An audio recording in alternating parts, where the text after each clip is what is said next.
Timothy.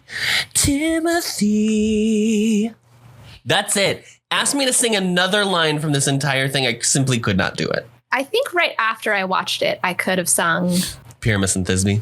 There was some, whatever he does in the audition, it's like, and then it like keeps coming back. Yeah, the when fairies fey and humans play and. Oh, yes, honey. Oh, the bard. The bard is with us today, honey. Wow. Welcome back to Showgays, a cinemusical podcast. And I think this is like right smack dab in between. Is it a movie musical or is it a cinemusical? Because there are times where I'm like, what is this? But that's just more general questions I had. As always, I'm your host, Adam. As always, I'm your host, RJ. As usually, I'm your host, Molly. Just typically. Just typically. But the first season I wasn't on it. True. Yeah, that's true. Molly, how are you? Molly, how are you? How are you doing? I'm good. It's about to be camp season, so I'm just getting ready for the busy time. But I had we'll be talking about camp today, honey. Oh yeah, it's gonna be all camp. But I had today off, and like laundry and stuff. So I'm just in the mode of like get everything nice at home, so that then I'm like not stressed about that on top of work. Yeah, that's what's up. That's nice. RJ. I'm doing okay. What's going on? Yeah, it's hot in our apartment since famously we live in an attic, and now that it's the summer, I just looked at my bracelet as if it was a watch because I was about to check the temperature. But does your watch tell you the temperature 76. inside? No, outside. I was gonna say the weather. I mean, the weather has been nice. Whether the weather is cold, I can wear shorts now, or whether the weather is hot. The rain in Spain falls mainly in the plain. Right. So yeah, we're starting summer here in Chicago officially.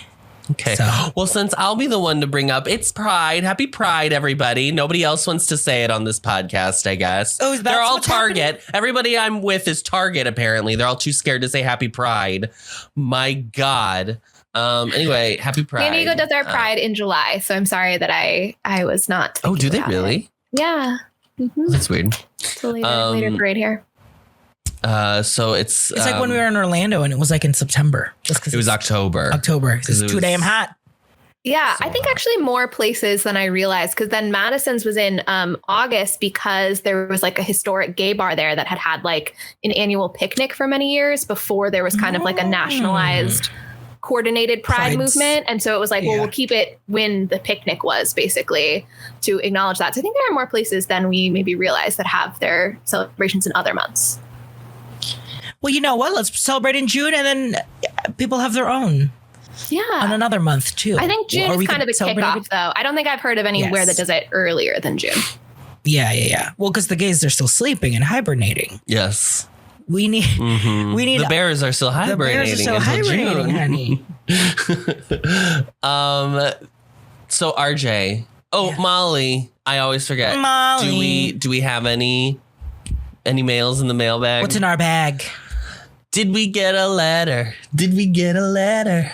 No. Oh, Nicole wrote in to say that Hairspray went very well. Yay. Good. Congrats. Okay, RJ, this week you are challenged to summarize the plot of 2008's indie. Oh. Okay, I want to, before RJ reads this, I do want to challenge the listeners to be listening to this, and I want you to imagine what the tone of this musical you think is based on the plot summary. Based on the plot. Okay, tone. Based on the plot summary, what do you think the tone of this musical is? Yeah. Yeah. Okay. I'd love for you to tell me when we get to it, because I don't know if I could define what the tone of this musical is. RJ, you have 1 minute to summarize the plot of Were the World Mine, and your time starts now. Timothy is a gay bullied student at an all-boys private school. At home, he lives with his mom, Donna, after running away from his dad's house after his dad found out he was gay. Donna and Timothy have an uneasy relationship, Donna not fully able to accept her son's sexuality. The school's drama teacher, Miss Tebbit, puts on a Midsummer Night's Dream and requires all the seniors to participate. Timothy is hesitant to try out as it draws more gay attention to him by his peers, but ends up liking being a performer. He is cast as Puck. At school, Timothy crushes on the star rugby player Jonathan, who is cast as Lysander, I think. While learning his lines, he creates the same flower with love-inducing powers like Puck in the play, and uses it to cast a gay love spell on people in town, which include but not limited to his best friend Max, Donna's boss Nora Ballinger, the homophobic rugby coach, and the team, Jonathan's girlfriend, and Jonathan himself. He casts gay chaos in his town, and the parents soon raise concern to the school principal. Miss Tebbit tells everyone to come to the play and everything will be resolved, and she, in a dream, tells Timothy that now that he's had his fun, it's time to end the spell. During the show, Timothy reverses the spell, but the power of live theater still leads everyone to see the beauty in what makes Timothy unique and special, and everyone becomes tolerant of him, and Jonathan reveals he actually is in love with Timothy without the spell. And that's over a minute. But if you did it, you summarized it. Thank you. So I want us to think about everybody's talking about Jamie. I want us to think about Rob, right? And I want us to imagine a musical in 2025 where the hook is gay outcast teen is cast as Puck, and then he makes the love potion and he's making everybody gay. And we're doing the play and everybody's gay. And let's think about what the tone would be of that in 2025. And then let's think about the tone that we actually saw in the 2008 musical. Because let me tell you that you are potentially picturing a romp, and I need you to 180 on that picture. I need you to tone it all the way down. There was not a smile to be had on this screen. This was the most serious, somber musical this is serious business seen in many a year. Yeah. Was this your first time? Well, relationship. Was this your first time watching this? This was my first time watching. I didn't know about anything about it going in. Wow. That's crazy. Adam? I saw this when it aired on Logo in high school. Logo was one of the producers, I think I saw in the opening credits. And I did watch it, and I don't remember how I felt about it. I don't think I had really strong feelings about it because I don't remember being like, oh, it was bad. Yeah. But I also don't remember being like, oh, it's great. But I think, I mean, I was still like less than 2008. I was like a sophomore in high school. What was it? So I think sophomore, junior, that era. Did they show it on Logo like that year? Or it had no, it probably would have been 2009. Yeah. Probably when they showed it on TV. And were you out at this time, Adam? Yeah, because I came out freshman year of high school. So I was out, but I was definitely still like, it was weird to me. It also like wasn't in the culture, but it was weird to me to see people kissing, like boys kissing on screen. Because it was like the only time I'd ever seen that was like porn. Yeah. I'd never seen that outside of porn before. So I think when I watched it, I was like, oh, I don't know. This is so weird. Yeah. But I don't know. I mean, it's weird watching it now because I'm like, oh, I have so much to say. Even though, do I have anything to say about this? Like, I don't know. It's weird. RJ, did you gay boy in an all boys school? Hey, gay kid. Any thoughts? Yeah, I think what I was telling you yesterday when we watched it, I was like, I think I rented this on Blockbuster. But now that I'm thinking about it, I think I also watched it on Logo. I TiVo'd it because I saw it was coming, and I was like, and I read the description. I specifically remember reading the description, musical. And I was like, okay, cool. At this time, I was in my, like we've said on the show, I was late into coming into musicals. So at this time I was like, well, I'm trying to absorb as many musicals as possible. I was like, I loved Rent in 8th grade. I love Legally Blonde. So late. And this is also like kind of in a similar category of like Rent, of like everybody kind of has to know it. And yeah. Totally. Yes. Yeah. So I was like, okay, let me TiVo this. Let me get this ready. Right. If you're in theater and you don't know Where the World Mine, you're a social pariah. And then I think I had recorded it because I think it was like showing at night or whatever, but I just recorded it and like watched it on like a weekend afternoon or something. And then I specifically remember feeling like, where was the music? Like I was like, where are the hummable melodies? Where are the songs that those are two different questions. Yeah. Yeah. At the time I was like, because I mean, I was like at the time I was like, yeah, Legally Blonde the musical, Spelling Bee, Next to Normal, like those were like a broad range of musicals, but like I was like, okay, but I want like songs that I could sing out to and like love, and I like didn't feel that from when I was watching it. So like the memory of the movie like disappeared. The only parts that I remembered when I was watching it back was the theaters, the play at the end. Okay. So, but that was the last time I had seen it. This is my rewatch. Years later. Many years later. Many years later. Many. But I kind of like shared it on like, I think like our Discord with Boys Love, and there were other like, did you queer really? a little bit, yeah. And there were like a handful of like queer millennials too that were like, oh, I remember them when this came out. I like remembered being like really into it because it was like playing. So in this high was school sort and of like the avatar of the gay millennial experience, is what you're saying. Like everyone saw it at the time, but it left no lasting impact. I would say that the thing I didn't bring up is I definitely saw this. And because of that, when my senior year happened and we did Midsummer Night's Dream, I was like dying to be Puck. And then I did not get cast as Puck. So that's why this has a bad stain in your... What did you play? Who did you play? I was one of the actors in the troupe who ends up playing the wall in Pyramus and Thisbe. Yeah, the wall. Oh, which is such a great physical comedy part. So funny. And I don't know why. I truly, guys, I was ahead of my time. And by that, I just mean I was shockingly a high school actor that knew how to make a choice, which many do not. Absolutely. I decided that I was going to be 150 years old. Oh. So I was like hunched over and I just like shuffled everywhere and I talked like this. That was my voice for the whole show. Do you remember any lines from the play with not the play? A single line. I could look up because he has one like monologue in the thing of being like, I'm the wall. You look between my chink or whatever. And that's how I fully delivered wall monologue. Oh, okay. So it's snout is the Here be the Quince. Wow, this is it. All of my lines. I had 1, 2, 3, 4, 5, 6, 7, 8, 9 lines in the whole show, which is crazy. In this same interlude, it doth befall that I, once now by name, present a wall, and such a wall as I would have you think that had in it a crannied hole, a chink. That was the energy, right, that we were going with.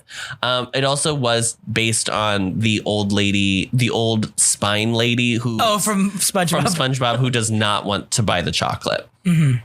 If you've ever seen the chocolate selling episode. I've never watched SpongeBob. I'm sorry. That explains that explains why you were a great student. Does it? So anyway, that was my Midsummer experience. Wow, but I did like have one part where they like make fun of me, and so I did as a character choice. I went like that, where I like went to do, which is like the Italian fuck you, where you like. Brush the underside of your chin with your fingers. And I was told, and the audience gasped. No, they like thought it was really funny because like my whole bit ended up just becoming like I was like from New York. Like that was the whole thing. Yeah. And so I did that, and then the audience thought it was funny, and then the director was like, you can't do that, like, because it's offensive. And I was like, totally. And then I did it every show. And then and I was, by the way, I was president of my drama club. And that was when after Midsummer was over, we were heading into auditions for my final spring musical, which was Once Upon a Mattress. And they were like, we're not allowing you to audition because you did the flip off. It was like that. And then they were like, you haven't been a good president of the drama club. And it was like a lot of basic bullshit, honestly. But it's because of this movie that. But this was the straw that broke their back. Technically, was me doing that. And then guess what? I still ended up playing Dauntless. You were still in Mattress. And see how God works. God tests. Okay, that's it. Is this going to become a Christian podcast now? Well, it's gotta be everything. You said it's got to be everything. Yeah, it's the only podcast you need, including for regular churchgoers. So regular churchgoers. Let's talk about the history of Where the World Minds. So William Shakespeare was born in yeah, you got to do that voice the whole rest of the podcast. We must start with A Midsummer Night's Dream, written and published in 1590, or first presented in 1595 or 1596 by Mr. One William Shakespeare. Heard of him? And I asked Google's Gemini to summarize the plot of A Midsummer Night's Dream because I didn't feel like doing it. Slowly becoming AI slop over here. I'm going to. Well, this is so long. It's 2025. We gotta get with the times.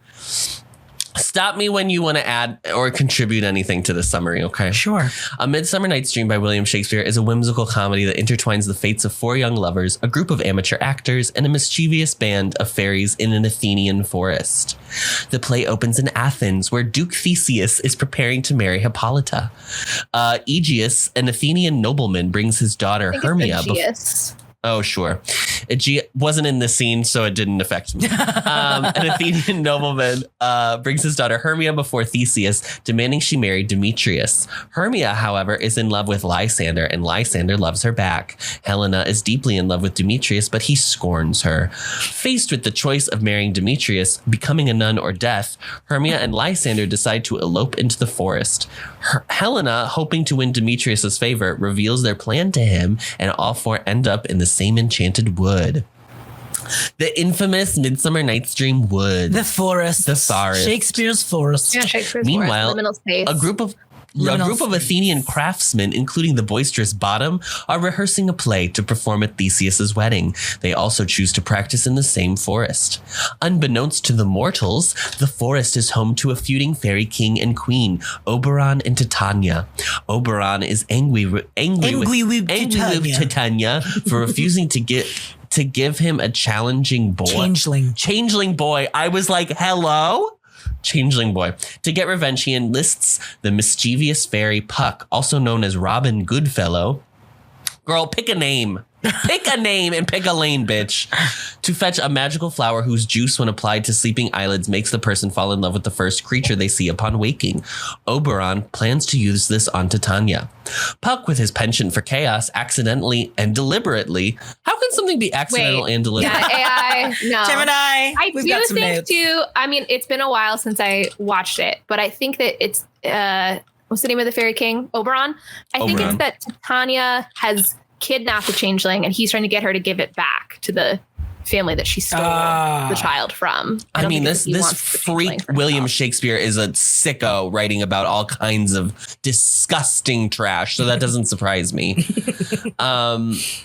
Puck does this deliberately, this next order. Well, it's accidentally and deliberate, obviously. A famous thing we could all do. A deliberate accident. A deliberate accident. Causes havoc among the lovers. He mistakenly anoints Lysander's eyes, causing him to fall madly in love with Helena. When Demetrius also receives the love potion, both men pursue a bewildered Helena, while Hermia is left feeling betrayed and confused. Puck also finds the mechanicals rehearsing. The mechanicals are the actors. He transforms Bottom's head into that of an ass. Titania, under the influence of the love potion, wakes to see Bottom and immediately falls deeply in love with him, doting on him extravagantly. Eventually, isn't this funny that they've never done this? Like, we had so many of these 90s Shakespeare remakes in like high school settings or whatever, in rom-coms, but they didn't do this one. Nobody did this one. like a 10 Things I Hate About You. Like version. I bet there's magic, but like. Yeah, the magic is hard you'd have to either just allow there to be magic or like really work hard to make the like sudden switches of who people love make sense. Yeah. Well, they're teens. It makes sense that they switch on a dime. Eventually, Oberon realizes Puck's errors regarding the lovers and instructs him to rectify them. Puck administers an antidote to Lysander, restoring his love for Hermia. Demetrius, however, remains under the spell, ensuring he will now truly love Helena. Oberon also releases Titania from the spell, and she is horrified to see her infatuation with Bottom. Bottom, his donkey head restored, awakens, believing his experience was a dream. The lovers, now properly paired, Hermia with Lysander, Helena with Demetrius, are discovered by Theseus and Aegeus. Theseus, seeing that all are content, overrules Aegeus's earlier command and decrees that the two couples will marry alongside him and Hippolyta. The play concludes with the triple wedding ceremony. Triple wedding, bitch! The mechanicals perform their comically inept play Pyramus and Thisbe for the newlyweds, much to the amusement of the audience. The fairies, led by Oberon and Titania, bless the newlywed couples and their houses, ensuring happiness and fertility before disappearing into the night. When was the last time? Thank you, Gemini. Yes. When was the last time any of us went to a triple wedding? Bring those back. Bring back the weddings. Yeah. That's how you're going to save money on your weddings, guys. Triple weddings. Triple weddings. Yeah, it's just like when you have multiple baptisms or confirmations. Right, exactly. We need like an Uber pool for weddings. Yeah. You know? Just pick up the couples on the way. Yes. What was our last multiple wedding? Was it Guys and Dolls? Or did we have another one? God, that's the only one I can think of. Yeah. We have lots. There are lots of that multiple couples get together at the end, but for an actual wedding. Yeah. Weirdly, even though it's very common in Shakespeare comedies for there to be like a wedding at the end, I feel like musicals it's not so much. It's just that they end up together. That's true. Yeah, that's true.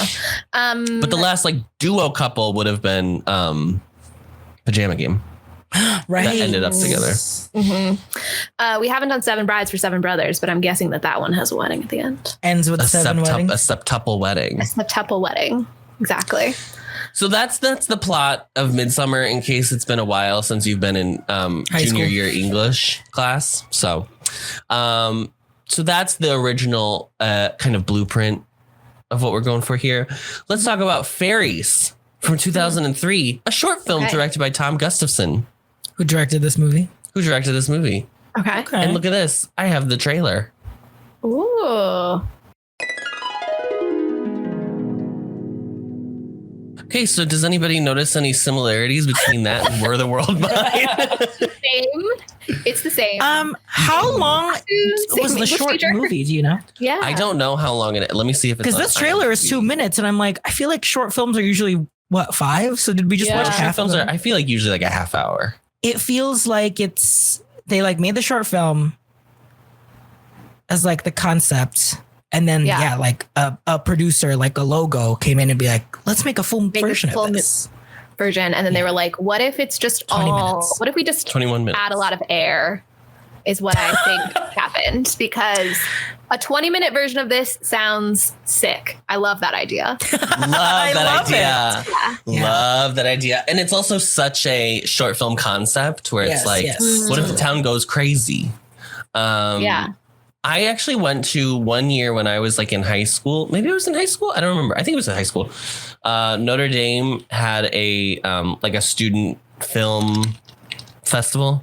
Mm-hmm.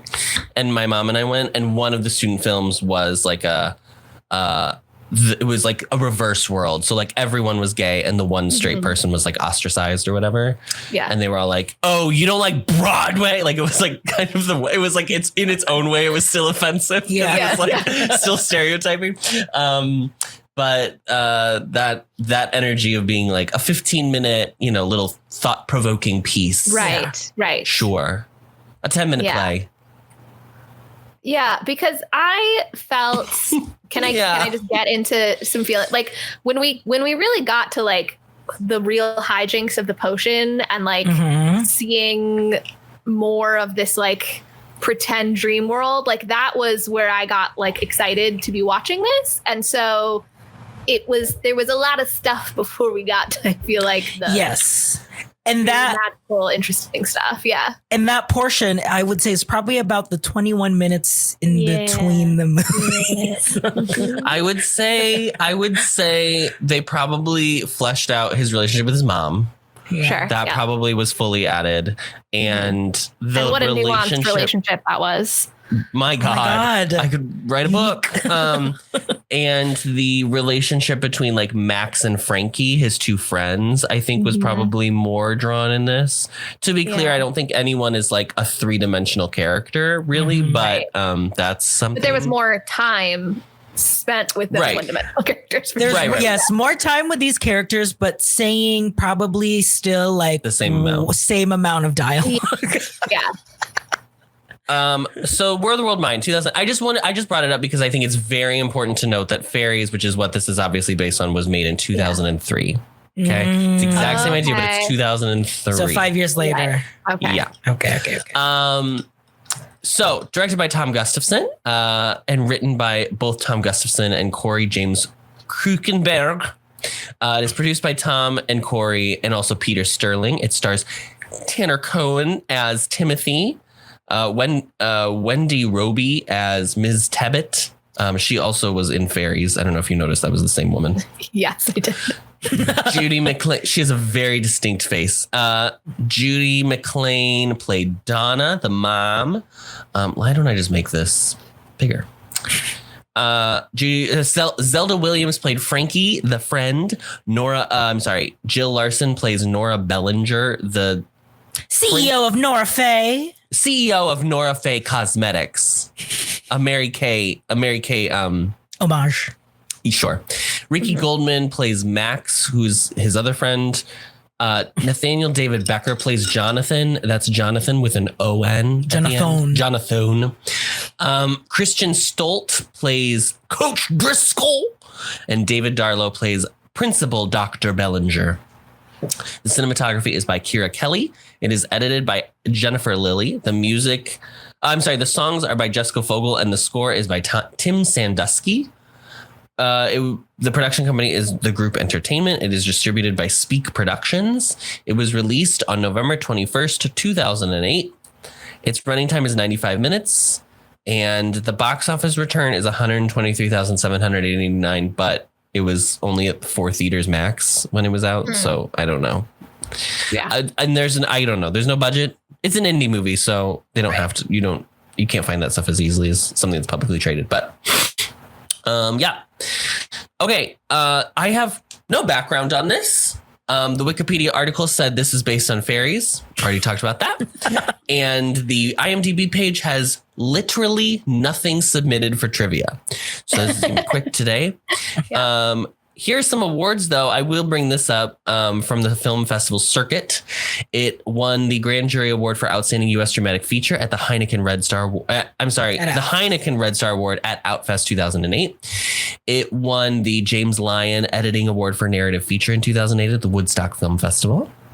It won the Scion Award for First Time Director 2008 International Gay and Lesbian Film Festival.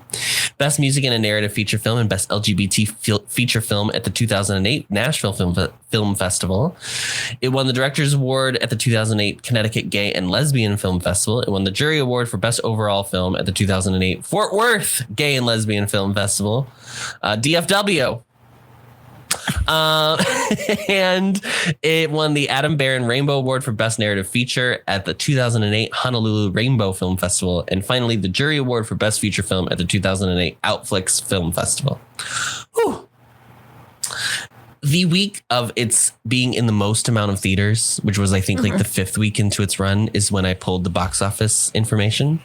So it was like 44 in box office returns. I'm not going to list the entire list from 1 to 44, but I'll say the top 5. What else was going on in culture in 2008? We were in high school. We should remember something. And number 5 in the box office. Wait, when the movie came out? November of 2008. But I think this is like the second week of December. So we just elected Obama. We just elected Obama. Barack Obama. In 5th place is Baz Luhrmann's Australia with Nicole Kidman and Hugh Jackman. In fourth spot is Bolt, Disney's animated feature film starring the voice of Miley Cyrus and Grease, John Travolta. In 3rd place is Twilight. Oh, yeah. The first one. The first one. The first one. In 2nd place is Four Christmases, which is a Christmas movie. Witherspoon. Is that the one? Yeah, I think. Is Four Christmases the Vince Vaughn? I think it's Reese Witherspoon and Vince Vaughn, because I can imagine the cover where she's like standing on a box. Yes, it is. They're wrapped in ribbons. And she's wrapped in garland. Yes. Yeah. And in 1st place is The Day the Earth Stood Still. What the hell is that? I have literally, I was hoping someone else was going to know. Is it like an alien thing, maybe? Yeah, is it like an Independence Day situation? Yeah. It's a sci-fi thriller. It's an alien. Stars Keanu Reeves. Okay. It's a remake of the 1951 film of the same name. I love that the cover of the DVD for Four Christmases is the only thing that we can remember about anything. Oh, yes, truly. Absolutely. I mean, obviously, we know what happens in Twilight. We've all seen it. I'm sure, right? We've all seen. RJ has never seen Twilight. You've never seen Twilight? No. Oh, RJ. Something about sparkling and playing baseball, right? Mm. Yeah, the baseball scene. That's the baseball scene. That's Come on, it's so camp. You'd love it now. I can't believe now. it. Yeah, I think you would find it really funny. Yeah, I think there was like a Twilight renaissance during the pandemic of people enjoying. Oh my God, I just sent the Audrey Hepburn TikTok. And in Twilight. What are you? I know what you are. But you gotta, but the R, you gotta get really quiet on the R. I know what you are. Yeah. Okay, let's move into our discussion.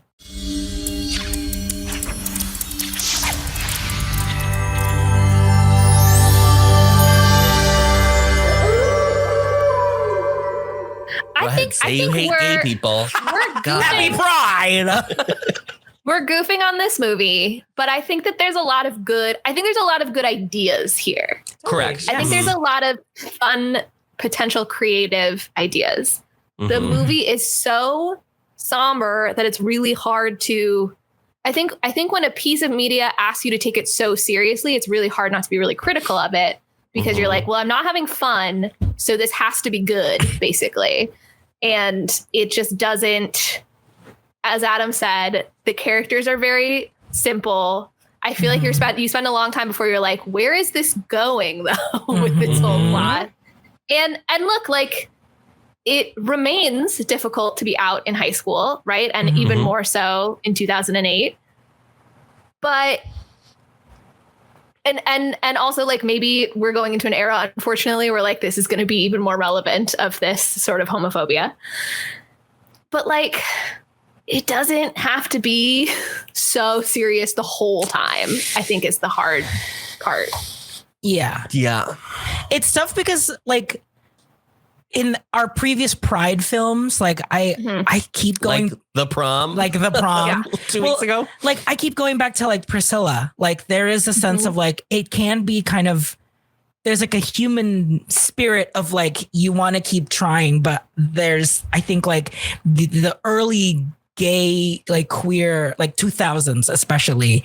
It's so I feel like a lot of the gay media we got were just like kids like trying to just like, you know, they're like being bullied or like they're just trying to like rise out of being bullied in high school. And I feel like there's now looking back, I could see like, oh, I did have like that fatigue, like coming out of 2008, like into early 2010s, like let's get some more levity. Let's get some more happiness in the gay stories. Honestly, like a thing that I wonder how much it impacted people's reticence to come out, that like so much media was so like you're gonna be miserable if you're gay. It's miserable. But then when you talk about like Priscilla is obviously before this in time, like there's also like been a long-term gay sensibility of finding like an almost like aggressive joy in the face of adversity that this is like completely missing, that I find a little bit baffling. I think it was a thing of the time, but it's like it's not like all of history was like sad gay things and then we like in 2010 discovered that there could be joyful gay things. Like it's like this time period was like itself just a weird swing in the super serious direction. Yeah I think too the other I mean like it's hard to also what do I want to say? So like the closest thing I feel like this comes to is Jamie. But I think the brilliance of everybody's talking about Jamie is that it's not a coming out story. Like he is just nobody cares really that he's like gay. That whole story and like all of the conflict around it was regarded in the fact that he wants to like do drag. And while we're arguing semantics at this point, right? Like it's still it's still the fear of like a guy having any kind of like feminine trait or whatever. That's obviously the issue. It's so my issue with this movie is like Timothy is a very similar character to whatever Miss Girl's name was from the prom, the main character, the main girl, Nancy Joe. What was her name? Emma. Her name was Emma. Yeah. It's been like 15 days. It's been 15 days. It really stuck with me. It was something Joe was the actress's name. Yes. They're very similar characters in that they're very everything's happening around them kind of all the goofiness. So they kind of are the straight man in the situation. But in the prom, there's a bunch of goofy people that you can like follow and are having a good time. Like the fun of that musical. And like we talked about our problems with that or whatever, but it was like it wasn't I did not have a bad time watching it. Right. Right.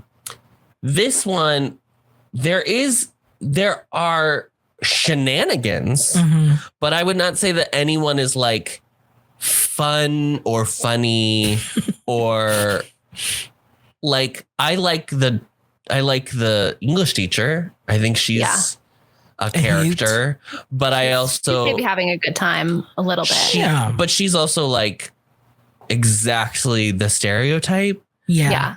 She's a literal witch by the end of it. Yes, for sure.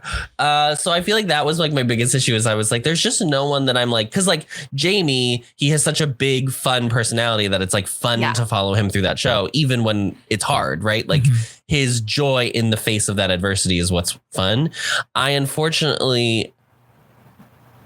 I don't love this performance. I don't think he does like a bad job, but I don't think the script like gives him a ton to do. Yeah. But I unfortunately feel like there's not much he's all allowed to say either. This performance of Timothy is so withdrawn. Eeyore. It's very Eeyore. And of course he would Eeyore. be.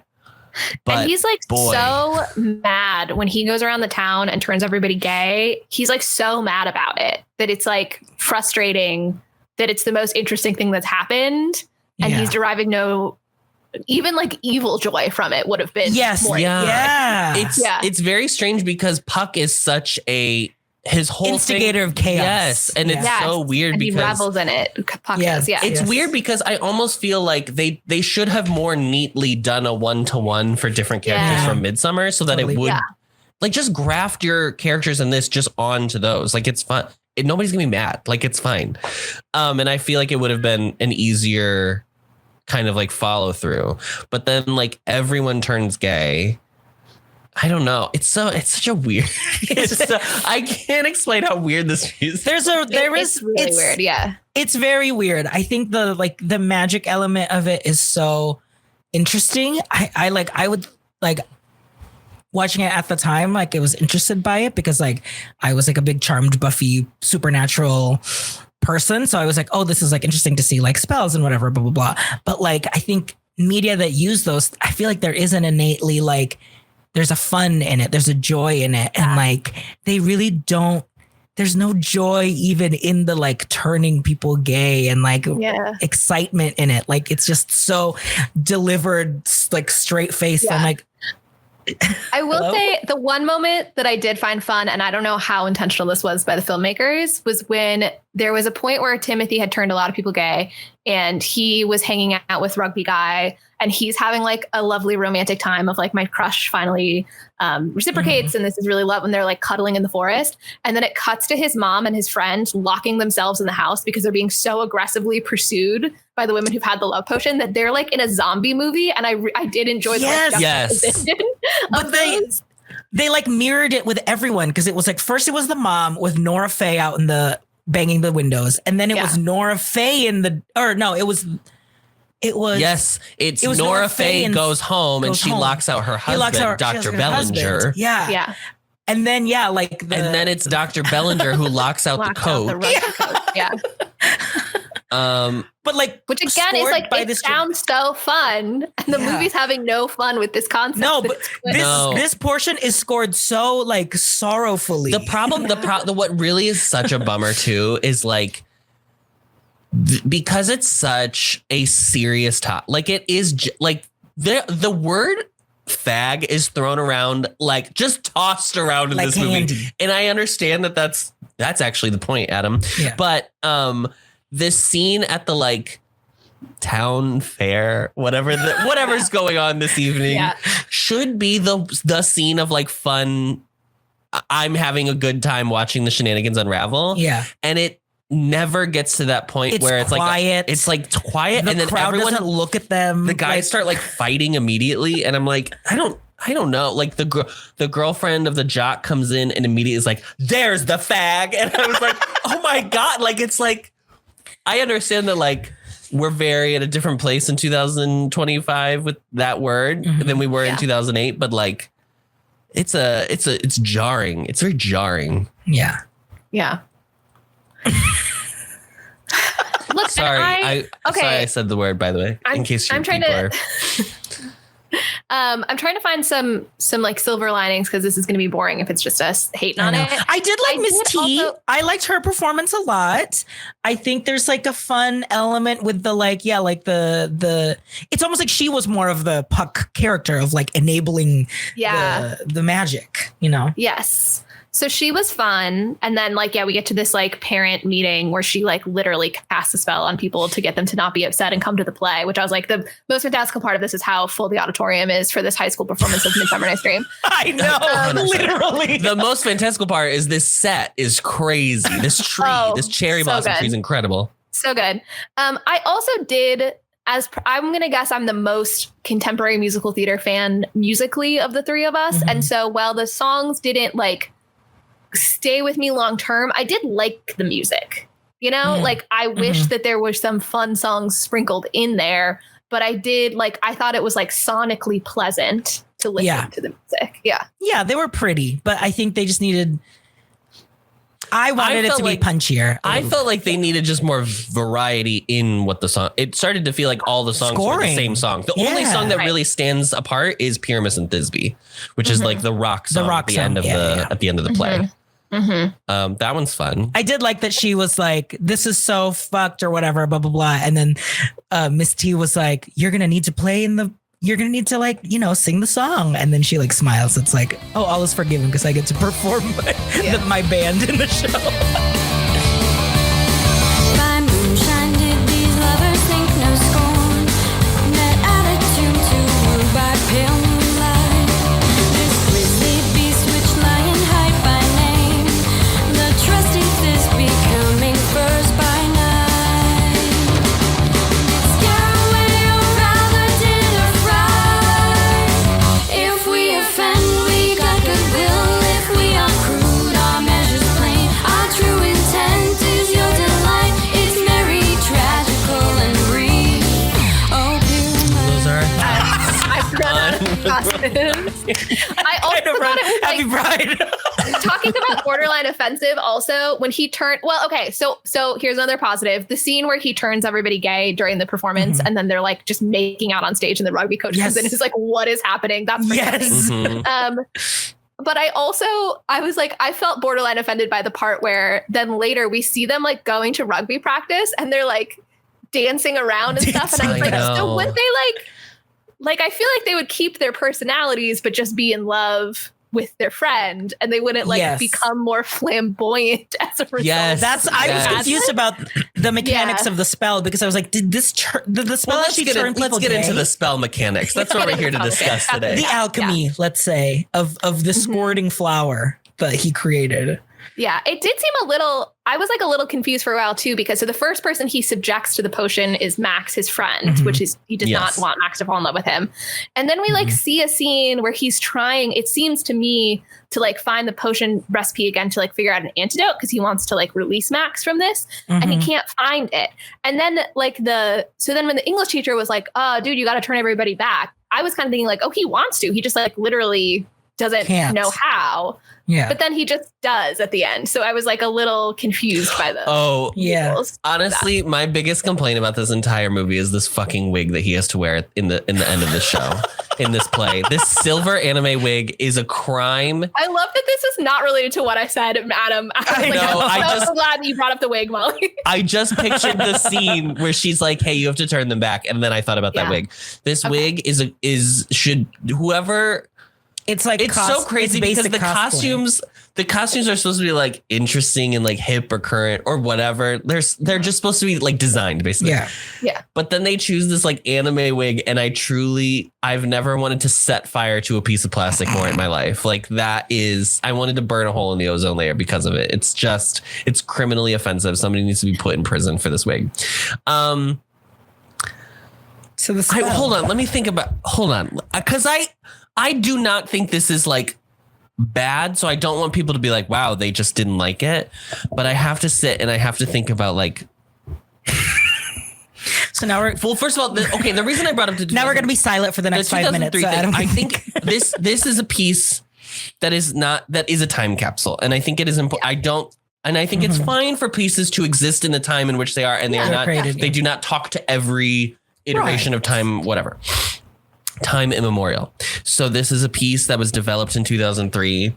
When it comes out in 2008, we are still in the like height of like the kind of George W. Bush era homophobia, right? Like his entire second run campaign was about like, God forbid we let gay people marry each other. Like that was like the biggest. Yeah, because even Obama was still very much like, no, I believe Obama was like, no, I think he was like partnerships. Civil unions. Yeah, civil unions, great. So but that's the era. And Glee hadn't come out yet, right? Yeah, or Glee had come out and changed the American mindset of gay people. Yeah. Adam? I didn't say that. Well, I'm looking to you as the subject matter. I've never seen Glee. But the other thing that I think you also have to know is like the seriousness of the tone. I think there is a part of it that I think is very clearly with the Wings referencing the Matthew Shepard murder.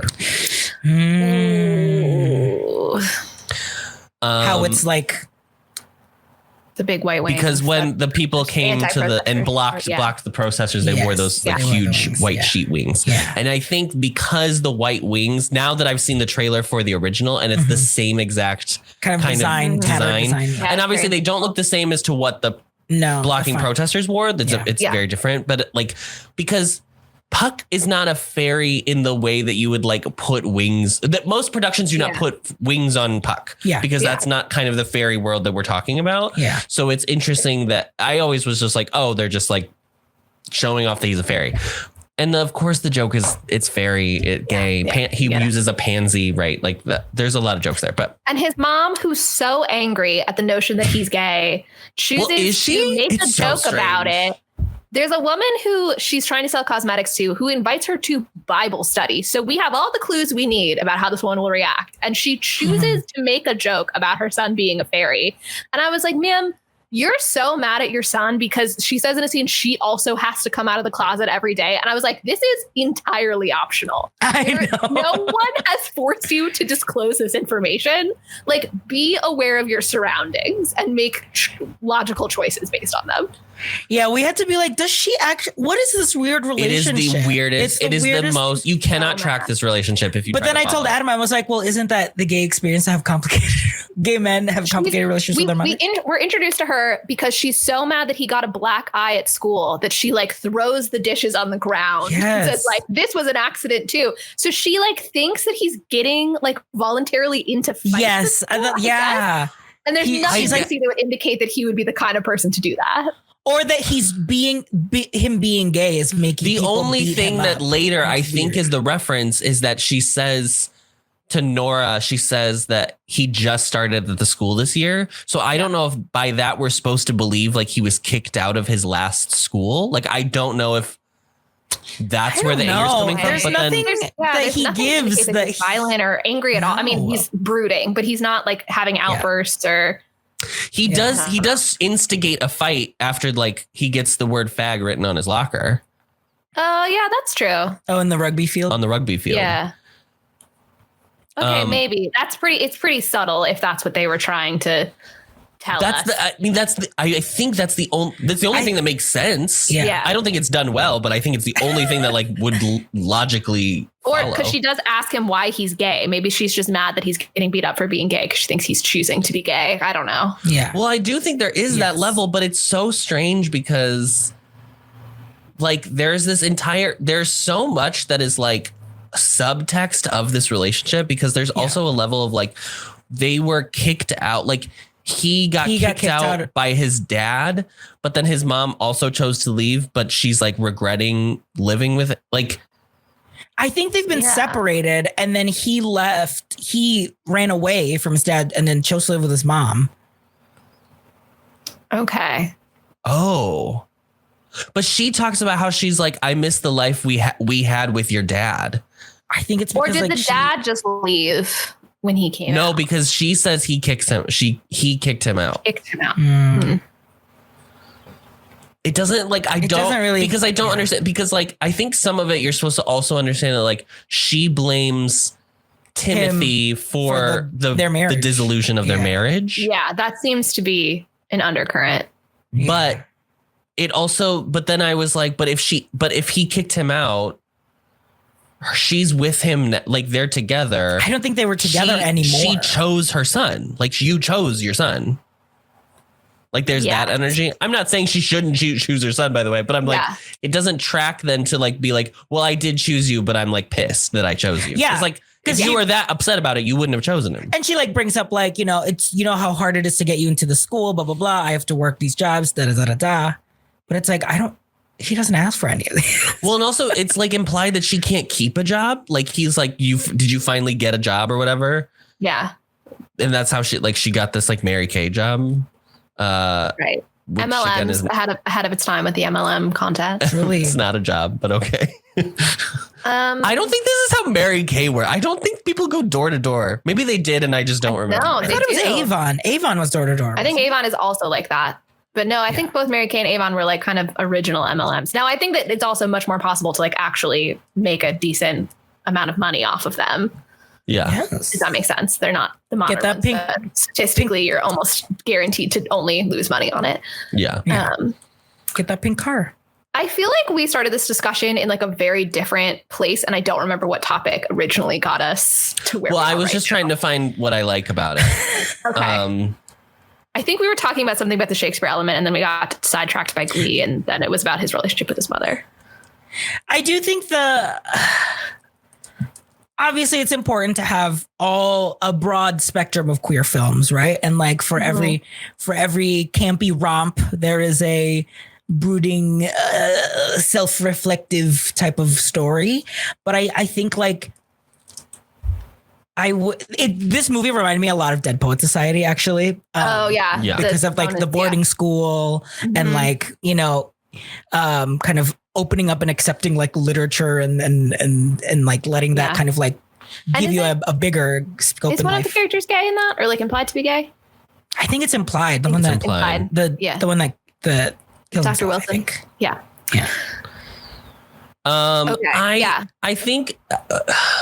think it makes sense again. Like, I think it makes sense going back to my original point. I think it makes sense how serious the tone of this is because this was like probably in terms of just like, that's still the reaction. That's still the like mode that it's, we're just like, we're in this like cultural morass of like very like those 2000s conservatism where we were like super pro nationalism and like blah blah blah kind men of are men, right? Like that energy. And I think like for a high school movie, it makes sense that would be, I guess, the tone, because like it did suck, obviously. And the adult sphere for gay stories in the 2000s and before was like the AIDS crisis, because that was like that was like an adult kind of, that was the thing. But like, that was the thing is like all these gay movies in this time, they were sad. Like there was no gay joy movie. Like they just didn't, in American cinema, I feel like they just didn't exist. I shouldn't speak in broad strokes like that because I obviously have never seen every gay movie, but like,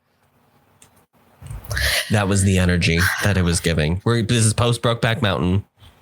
Another sad gay story. Yeah. I guess, and so this is just a high school version of that. Yeah. Like, I think, yes, it's of a time. Things are allowed to be of their own time.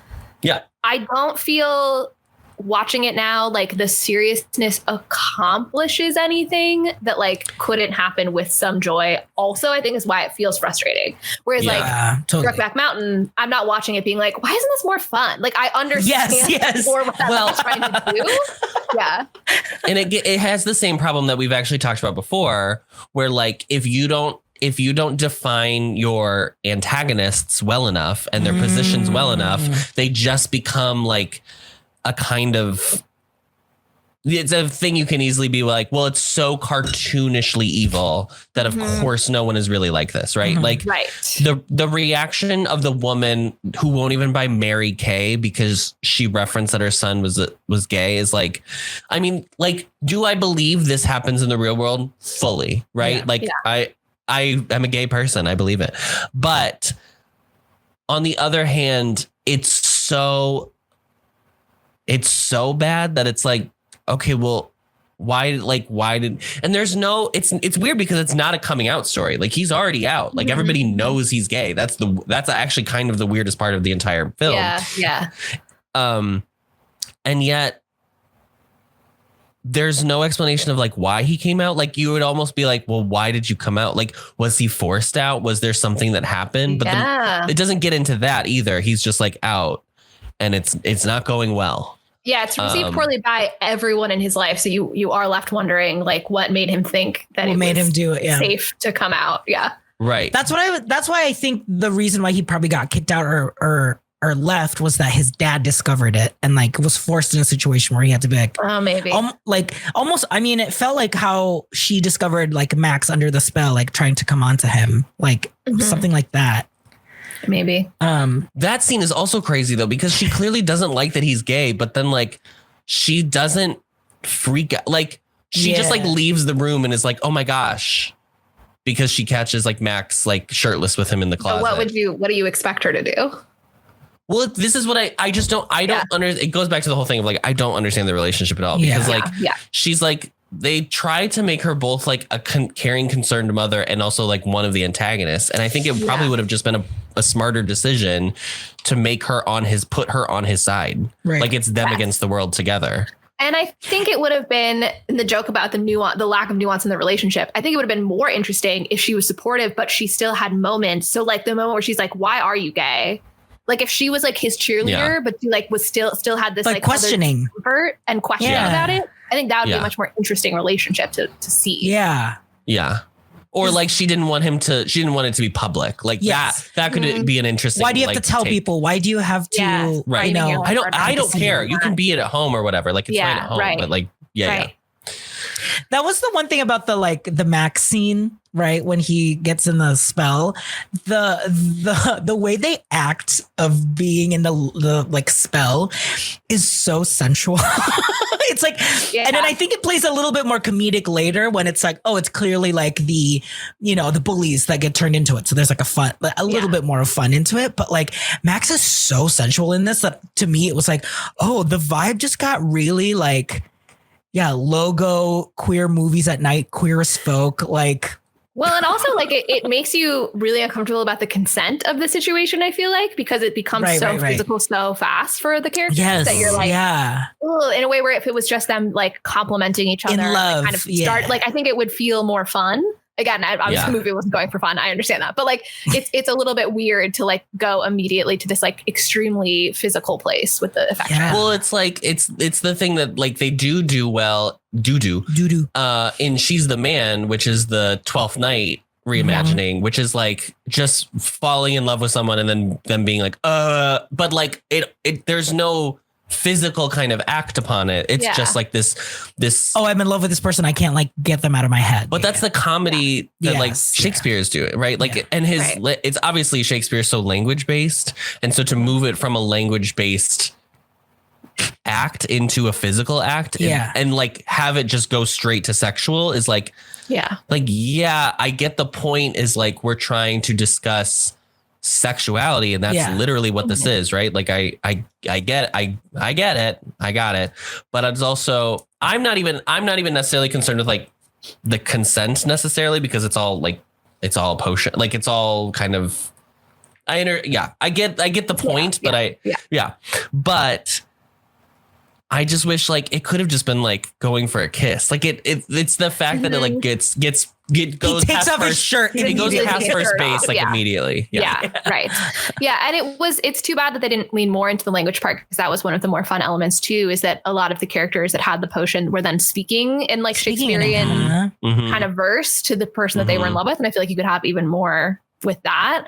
I mean, it would take more effort on the film writer's part, but it would be more fun. I mean, you wouldn't even need them to speak in like technically like iambic pentameter or anything, but you could just have them speak don't have them do the lines, but you could have them just talk in rhyme scheme. Like it's enough that it's like, oh, they've fully like lost their marbles. Like that's fine.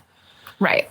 Yeah. I did like that they made the love struck characters like really extreme. While I wish it was less physical, I liked that it was like you wouldn't mistake anyone for just having a genuine crush versus being under the love potion, because it was like such a driving infatuation in a way that no one would actually experience in real life. So The course of true love never did run smooth.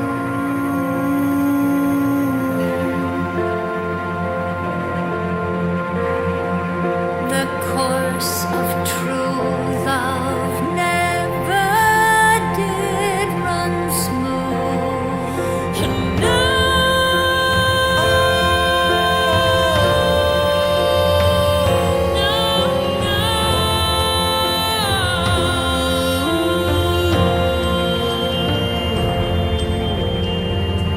The course of true love never did run smooth. No, no. Isn't it weird though that this movie ends with him still like ending up with the guy, and then everyone's like, fine. Isn't it weird how this movie ends? Well, though? yes. First of all, they're like Yeah. magical. It's like they're all tolerant now, but like they all reverted back. Like it feels like they don't have really the explain how this recollection of the happens. spell. Yeah, they like remember it, but as a dream, I guess, the same way that like Bottom does in Midsummer Night's Right. Dream. But then Mhm. I guess having a dream of falling in love with their friend made them all tolerant. It's a little too, it's too neat for such a serious film. If it was Yeah. the tone Yes, of the yes. prom, then I'd be like, of course, yes, love it. We love it. Yeah. It almost feels like they should have made it go back to like normal. Like he got this reprieve, he got a respite, and then it goes back to every day, and you're stuck. You, the audience, realize like this is just the everyday for these kids. Like then that's the call to action to like change the world that we live in today, right? Like, and I feel like that actually fits more of the tone of the whole piece of being like, it's really bad out here. Yeah. Not that I don't think that's what people want to go see in a movie musical. Or for it sure, but, like, changes one person at a time. So like Jonathan, the mom, are like the first two, and then like it can slowly. Well, because the implication is that Jonathan has liked him all along, because Jonathan's like kind of the one that like gives him glances and looks and whatever, and he hears his solo audition, and he's like, I heard you sing it. I heard you belt, diva. Yeah, and it's I'm like, in love. Everyone was outside the door. Everybody heard it. So yeah, but I feel like it is a stronger choice if after all that he doesn't end up with Jonathan. Maybe there's an inkling that Jonathan has like learned something about himself and will come to that realization later. But I think like the strongest thing would have been to like really define this relationship with his mom and then have her fully come around the corner and be like, this isn't like, I accept you, whatever. And just it makes something. sense because she's you one of can the breathe only now, characters that Simon. doesn't get the love potion, so she would maybe have the clearest head to like reflect back on what happened. Yeah, because if you didn't get the love potion, then you do remember everything, or just because everybody got rained on in the audience that they all nobody remembers anything. No, I think that she would still remember, would be my assumption. I do love that when he turns everybody gay, then it makes the mayor declare gay marriage legal in their town, and then a bunch of people go get married. And I was like, I do wish that this was a fun film where then we got to see a bunch of people reckoning with like the fact that they are in a legally binding marriage now. Because they for 24 hours were under a love potion. So yeah. But also, like, when was Prop 8 in California? Like, I'm just remembering, was this also, it was like 09, 10, I think. 2008. It was on that ballot. Yep. Because they were like, I did a Prop 8 project for my senior year, and I interviewed a couple that got married in the in-between time. Oh God. And so they were like, we're like one of the few that was able to keep. Yeah. I don't think it's bad. No, it's not bad. No. The performance, like, again, I think the musical performances, like, I think the lead actor has a really lovely voice. I enjoyed listening to that. He has a really good voice. Oh, we fairies that do run from the presence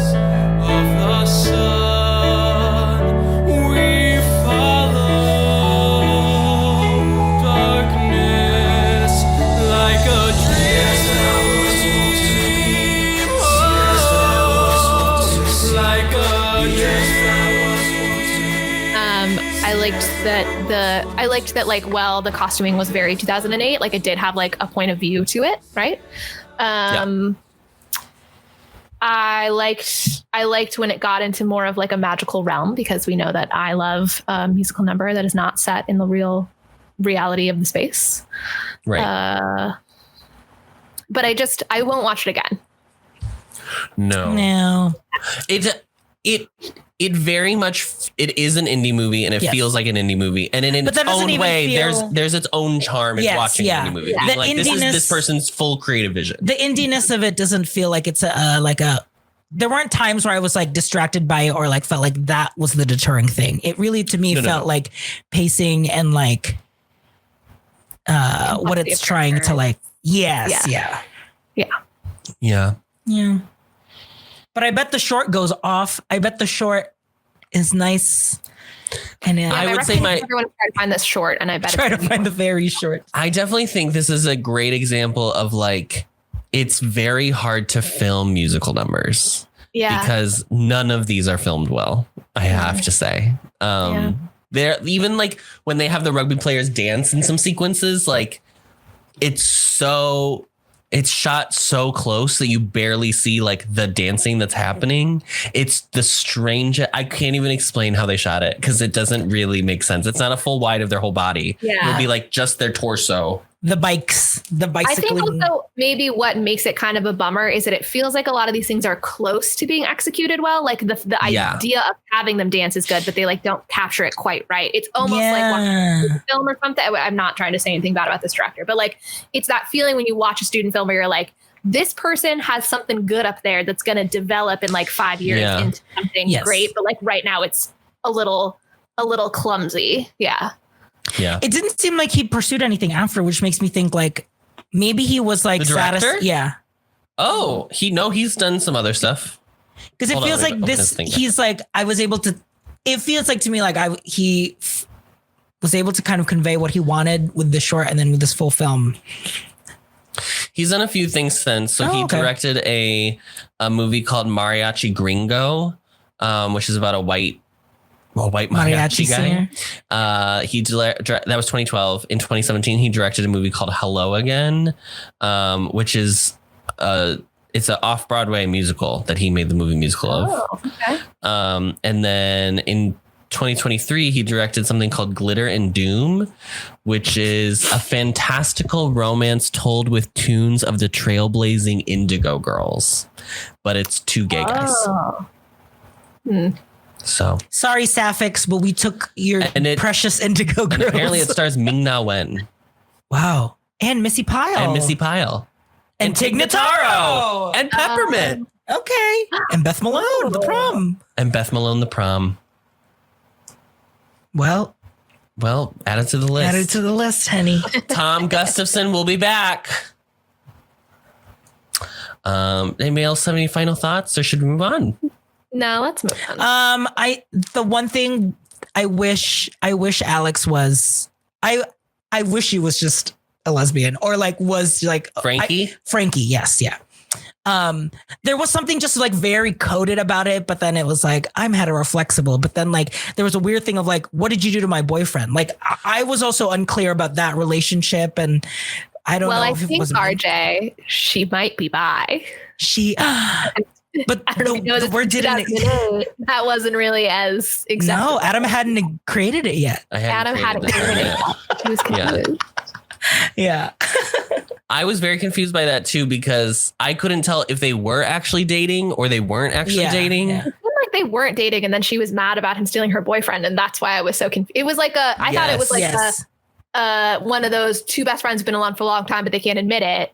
But then all of a sudden she's just like calling boyfriend. So that's why I was confused, because I was like, it should have just been like, no, you knew I liked him, then blah, blah, blah, blah, blah. But I didn't even understand why he went over to her place that night, because he goes over to her like house to like talk to her, and he runs away from home or whatever. And he tells her house, and I don't know. Yeah, he tells her like, oh, Max told me to tell you he really likes you. And I was like, hey, he's in a buddy. spell, diva. Hey, buddy, I don't think now's the time to like start lying about this. Like, that's crazy. Like, can we let this blow over? Yeah. Anyway, it's If you're curious, Pride. if you're curious, go. God watch forbid it. you watch a gay movie in Pride Month. But my God, Watch Priscilla again would be my watch Priscilla again. my recommendation. Can we just say in the like poster of it, one of the pull quotes was like Hedwig better move over or something like that. I'm sorry. The fact that this is easier to find online though than Sweet Charity. I mean, Yeah. come on. That's Yeah, we rented this on That's got to count Amazon. for something. Yeah. All right. Moving on. Don't haste. Get to the play tonight, and with some luck there, all things shall be right. I swear to thee by Cupid's strongest bow, by all the vows that ever men have broke,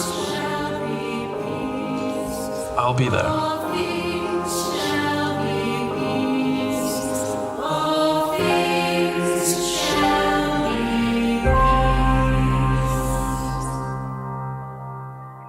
Okay, so on Rotten Tomatoes, this has a 71%. Ed Gonzalez from Slant Magazine says Tom Gustafson's artfully considered film delights in channeling the ethos of Shakespeare. Here, the play is the thing, and with the wild potion-spewing pansy Timothy wields, he makes everyone around him a flamer. The material, Oh my God. The material has been Jesus. playfully updated, made into a parable of gay desire and wish fulfillment, but its significance remains the same, right down to Timothy's understanding that free will must ultimately be restored. The filmmakers flirt with preciousness, but their often thrilling flights of creative fancy hinge on creating an insular vibe that's very much in keeping with that of the play. The magic positioned by that puckish fairy known as Patrick Wolf is even heard throughout. I don't know what that means. And though they seem to overstate the prejudices of the people around Timothy, even his mother at one point gripes about needing to come out of her own closet. The film understands itself as a fantasy of escape that, like Shakespeare's lush artwork, hopes to both rouse the senses and one's conscience. I agree that insular nature is like Midsummer, but also I think that they're wrong that this captures the ethos of Shakespeare. Like, I'm not a huge Shakespeare defender, but Midsummer is like one of the most lighthearted, fun, It's magical. it's why it's like one of the ones they teach in high school, because like Right. it's so accessible. Yeah. and enjoy it because it's just a fun time. Yeah. Yeah. And then Rehan Harmansi from San Francisco Chronicle says the weakest part of the movie, besides some rather drawn out plot machinations, is the musical aspect. The tunes just aren't catchy enough to linger or clever enough to stand in for dialogue. It's a welcome addition to the cavalcade of teen focused musicals, but like A Midsummer Night's Dream, can hardly be remembered the next day. Yeah, I didn't get to say anything about the dialogue, but it just felt really sparse. It was sparse, and like everyone just the scenes were just people like repeating the same line Yeah.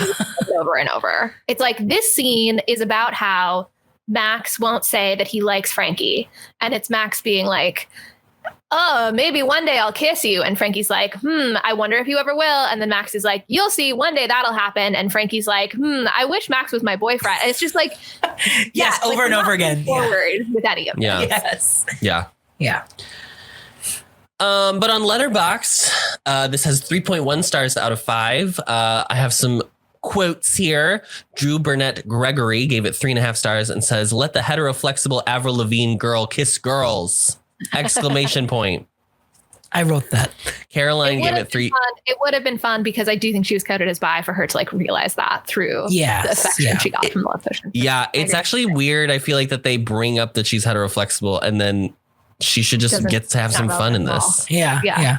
She's also dressed and looks like Kelly Clarkson with this like hat, like Kelly Clarkson tee of the like streaky short hair. Caroline gives it 3 stars and says, a movie that begs the question, what if the warblers from Glee went to the school from Dead Poets Society with the teachers from High School Musical? That's good. Gloria Cook gave it 1.5 stars and said it was definitely 2008. Oh no. And Dippy gave it 2.5 stars and said, Lin-Manuel Miranda voice, camp is camp is camp is camp is camp. And this is the question. Is it this camp? No, it's not. It's a funny It's not bit for camp, Letterboxd, guys. but it's not camp. It's not fun at all. No, it's not. Yeah. It's not. I mean, I think the movie, I think the campiest aspect is that she ends up selling Mary Kay. Like, I think that's the Mary Kay aspect is the campiest part of this movie. Campiest part for sure. Yeah, the whole Nora character is Nora's character is pretty campy. Yeah. But otherwise, unfortunately it's too good to be camp. It's so serious, but it's like too close to being good for it to be like fun bad. So it's not camp. Yeah. And we are the final party on that. So we are. Susan Because Sontag wrote it in her estate plans. In her estate plan. The final. The City Musical podcast would be. We are the beneficiaries of camp. Yeah. Camp distribution. RJ, who's your MVP? I mean, I guess I will take Miss T, Miss Teacher, Miss T, Miss Wendy Roby, Miss Tebbit. This role is the most fun. Period. Yeah. Molly? I'm going to go for Tanner Cohen, even though I didn't enjoy the performance that much in terms of the acting. I think that was what was being asked of him. And like I said, I really enjoyed his voice. And so I think if he hadn't had such a good voice, the music would have also really flopped. So I think he kind of saved the music for me. There's a very loud siren. Hold for siren. Thank you, siren. Okay, I'm going.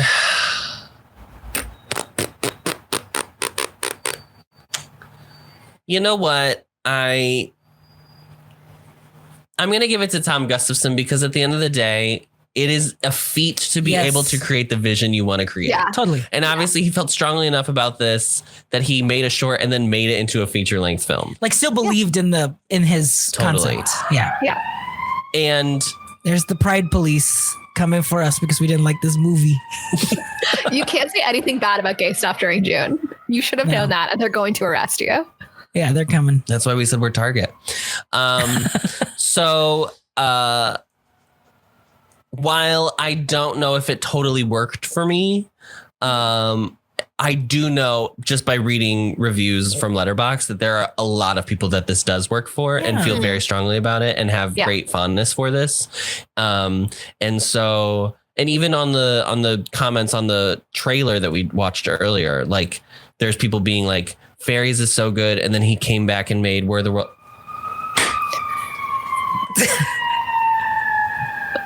It's an emergency. He came back and made Were the World Mine, and it's even better than the original. So blah, blah, blah, blah, blah. Like, and I think that had I maybe been a person who was not as into movie musicals as I was in high school, like, my bar was probably higher for this. And maybe if I hadn't been, this would have been a very different, like this really would have moved me in a certain way. And so, you know, I applaud that obviously. And I do think he's really good in Instincts. I do actually genuinely think it would be very interesting to watch that Indigo Girls one, because I do think he does have like instincts that I like as a director. That I can see and that are there. And I could see the tone working with the Indigo Girls music too. So anyway, maybe we'll put it on next year or something. But Molly, you got to close that? I have a closer. I'm having too much fun now with this random name generator, and we're gonna do more. We're using our wheel of names to first. It's gonna pick you a Shakespeare to create a musical, a concept around it. It can't just be like the original setting.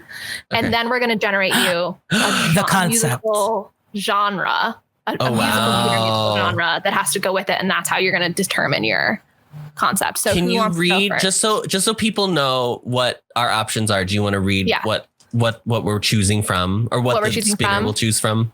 Yeah. So the Shakespeare options are Hamlet, Twelfth Night, King Lear, Romeo and Juliet, Much Ado About Nothing, Macbeth, Measure for Measure, and The Tempest. If it selects Measure for Measure, we should probably tell people what that's about, because we know it because we went to Loyola, but most people don't know Measure for Measure.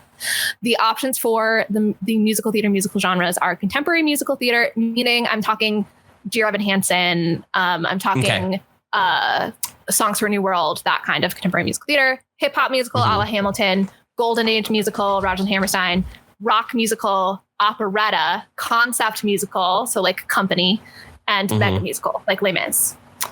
Got it. So Okay, great. I'm gonna have Adam go first because RJ has left because he's so offended by my. I'm gonna be honest. I do not know the plot of King Lear, and I do not actually know the plot of Much Ado About Nothing. Okay, so I will. We'll look at that! I got Hamlet. I know much. Hamlet? I got Hamlet. King Lear is the one that I didn't know. But I think Okay, I got I'll it. tell you about King Lear if it lands on that. So you have Hamlet is your plot baseline, the general plot of Hamlet, or The Lion King if you'd rather. Or the Lion that. King. And your musical genre is operetta. Operetta. So you're gonna have to great. pitch us a Gilbert and Sullivan type Hamlet. inspired operetta. Ooh. Yeah, I really wish it had been hip hop musical because then I could have called it Hamilton. yeah, Hamilton. that would have been good. Yeah. Okay, Adam. Pitch us. I can't pitch Molly, you that. You have to, Molly do, and you I have are. to do the other picks. Oh, okay. While I think. Oh, Molly you're and I gonna are think. Well, Yeah. We're two Okay, I Broadway will- producers. I'll do you next, RJ. Okay. I hope it's Much Ado, honestly, because I love Much Ado. Oh, It's RNJ. boring. Boring old Romeo and Juliet. Boring old Romeo and Juliet. I hope you get jukebox. Oh, she didn't put jukebox. I didn't pick jukebox because I wanted it to be more like musical genres than jukebox could be anything could be the Oh, double boring. Oh yeah, this is like the most obvious. perfect. Do you want me to do it again? You get to make Anne Juliet. There you go. Or Should I it's pick like you a different? I can pick you a different musical genre if you want. Okay. No, it's fine. Okay. I got it. So yes, I'll come. RJ has contemporary musical theater. Okay, I'm gonna remove this then. So RJ's gonna think about a way to make that interesting. And then I'm gonna pick mine.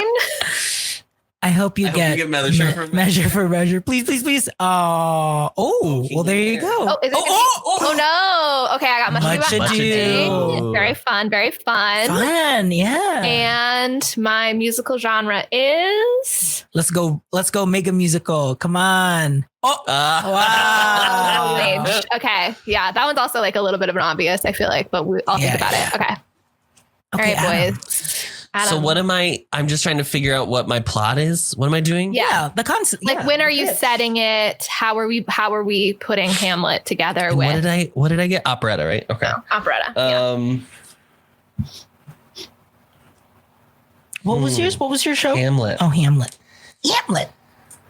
An operetta of Hamlet. My God. I think it should be like Pirates. So it's like another jaunty. Seaside. Pirates is such a I feel like are there any operettas that are sad? Like, I feel like the operetta genre is Well, fun. we Fun. learned from this movie that the tone does not have to be consistent. That's true. So it could Maybe be a it's fun version of Hamlet. Maybe Yeah, it's or fun maybe Hamlet. it's sad operetta. So I won't do historical, even though obviously operetta is a historical genre. I'm living for the idea of a contemporary operetta already. I'm going to do Hamlet by way of contemporary ghost hunters in a castle, and they discover the story of Hamlet along the way, and it comes to life around them. Oh, Is Hamlet's father like an MC for them? Does Hamlet's father take them? He starts it, obviously. Okay. Polonius, is that his name? No, that's the uncle. Polonius is another dad. I don't remember what Hamlet's dad It's is. one of the called. other ones. Maybe he doesn't have a name. No, I think it's it's just Hamlet's Hamlet. father. Really his dad. Yeah, I don't. I think it's just Hamlet's father. Yeah, I 'Cause think- we looked it up. King of before. Denmark. Yeah, I think we did when we went and saw him. Oh, Fat Ham. Fat Ham. Yeah, that would be mine. Okay. So like a little trio of like people with video cameras and those like those readers that like and they try But to. then because they're in this castle, is there a part where they like find some old clothes and they put them on? Oh, for sure. Oh, yeah. Yeah. And I will say in the operetta style, it will be like full. The sets are flats. Like it's all very like fun. Wes Anderson Okay. presentational. Like it's very Yeah. straight on direct. There's no kind of like dimension to the set. Oh, okay. Yeah. Because I do like that about like Gilbert and Sullivan stuff. Yeah. So, Fun. how fake it is. Yeah. I will do. What was your plan? I was Romeo and Juliet R&J, in a contemporary. contemporary musical, and it's two feuding houses, both alike. in dignity. in dignity and fair Verona. So we're doing two feuding Vogue houses. Oh. Uh-huh. At a ball. At a ball. Yeah. Yes. And so it's a ball. And there's two people from both houses that are in love. And maybe you could play around with it. Maybe they're different categories. And maybe that's stuff like that could be interesting. Do people die? Maybe Or is instead it of dying, death? I think it's metaphorical death. So they get zeros. They get chopped, honey. They get chopped at the ball, and so they get kicked out of the ball until they can prove that they are. So maybe it's that. Yeah, a little queer fun for pride. Fun. Yes. I am going to go with our theory that musicals, that as the woods are to Shakespeare. Molly, in case readers, in case you can't remember, Molly had Much Ado, and it was, what was your? Golden Age. Golden Age. So because it's Golden Age, we are going on a Navy ship. So sure. Anything goes, honey.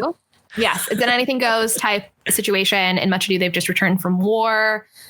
I'm not going to justify the fact that there's like a bunch of civilians on this Navy ship. It's like being decommissioned or something. And, we're hanging out on the Navy ship. And the thing that's going to be fun is that we're going to use all the levels of the boat. And so the set is going to come up, and we're going to go up and down. Oh, go up and down the levels. Up and down for us to see the levels. And then we have, maybe Beatrice is like a Navy nurse or something. So we get the classic, it's the Times Square kiss soldiers, do that kind of style of costumes and stuff. Speaking of consent. Yeah. Yes. Not the best moment for that. That's the vibe for a Much Ado Golden Age musical. Love it. I'd invest. I do not know the plot of Much Ado, but that sounds great. It's basically enemies to lovers. It's an enemies to lovers. They're known for bickering a lot. Yes. And then you realize as you see them bickering. So it's Taming? It's Taming of the Shrew? Taming of the Shrew is the not fun version of Much Ado. Yeah. Yeah. Oh, okay. Yeah. I can't wait to make Molly watch Kiss Me Kate. It's going to be great. Oh, yeah. I've never seen it. It's going to be great. Well, this was a real treat. It was a real hoot and a holler. We had a great time, y'all, today. And RJ's going to take us out with a song from the movie. Go ahead. Nothing. Thank you for listening to Showgays, a cinema musical podcast. This episode was edited and mixed by Adam Noecker. This has been an Ampliverse production. You can find the Ampliverse on Instagram, Threads, and YouTube at the Ampliverse. Check out our full roster of shows at theampliverse.com. If you'd like to send us your own takes on the movie we just watched, reach out to us via email, and we might just read it aloud on the show. Our email is showgaysmoviemusical@gmail.com. Don't forget to follow us wherever you get your podcasts, and please rate, review, and subscribe to help others find the show. And now, as always, the show must go on, so stick around to hear what we'll be watching next episode.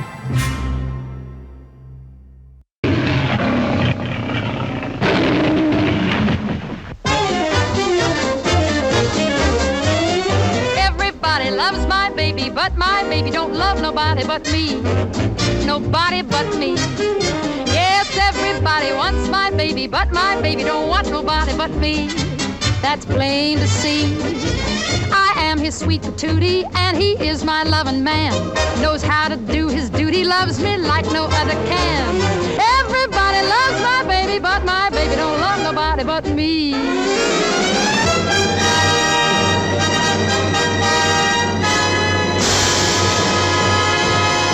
Love me or leave me, let me be lonely. You won't believe me, and I love you only. I'd rather be lonely than happy with somebody else.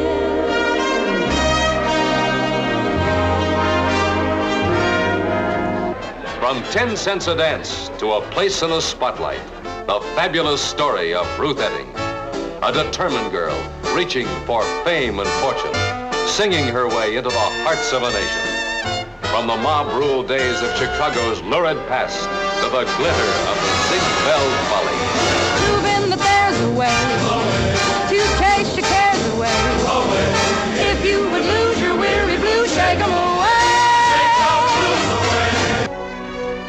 behind the glamour and adulation, Ruth Etting lived another life in a shadowy world, dominated by a fierce little man who was crazy with love for her. Marty the Gimp Snyder, a mysterious and dangerous man that no one really knew.